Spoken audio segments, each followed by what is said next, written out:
Red Edition, welcome, happy day. I got a groaner for you. Just the other day I was walking down the road and I saw a duck and it was dead. He must have had a quack attack. I think he was a liberal.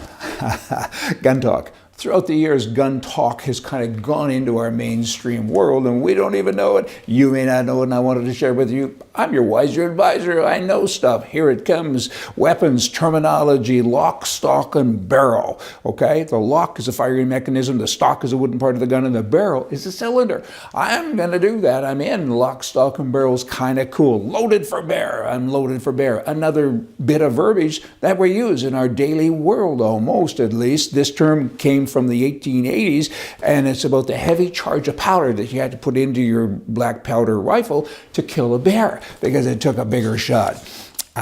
Flash in the pan, okay? It's a flash in the pan. That'd be a musket. When it misfires, of course, the gunpowder flares and it's a flash in the pan. Half-cocked, we all know about that one, right? That'd be me in a lot of cases in my world. The firearm should be safe, though, if it's in the half-cocked position. Keep it under your hat. The guys way back when used to put guns or weapons, knives in particular, under their hat. And a lot of the little Derringer things, hats and helmets. Keep your powder dry. You know, keep it dry or it won't work for you. And that's just another little bit of stuff. Do you feel wiser now? Hey, just here to help. California, there are so many nut jobs in California that I find it hard to even grasp. And I worry about me because I go north to south. I live half the year in California and half the year in British Columbia, and there's nut cases everywhere. I guess I'm just a glutton for punishment, but actually, it's more than that. I'm like the preacher with my congregation is full of atheists, and I'm trying to do my job. I guess that's what I'm doing here because everywhere I go, I'm surrounded by left-wing people, so I can try to help them. But the lawmakers now in California, they come up with a new law like not every day, every second, and it's wild. I mean, no one could ever understand what they're trying to do. I know they do, but here's one of many that they got through the House the other day. They voted to prohibit schools from starting before 8:30 a.m. 80% of all the schools or all the students go to school before 8:30 a.m. And so now they're making it law that can't happen. And the reasoning is that teenagers particularly are facing sleep problems because schools force them to get up early.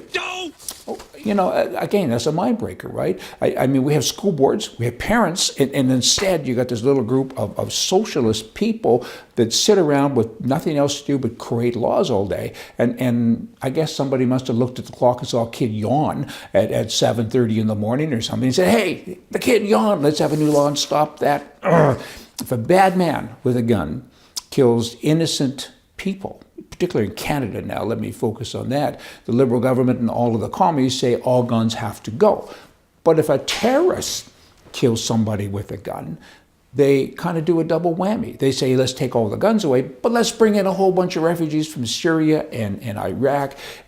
You know what? Again, back to this thing. Liberals and conservatives, there's such a difference, or should be at least.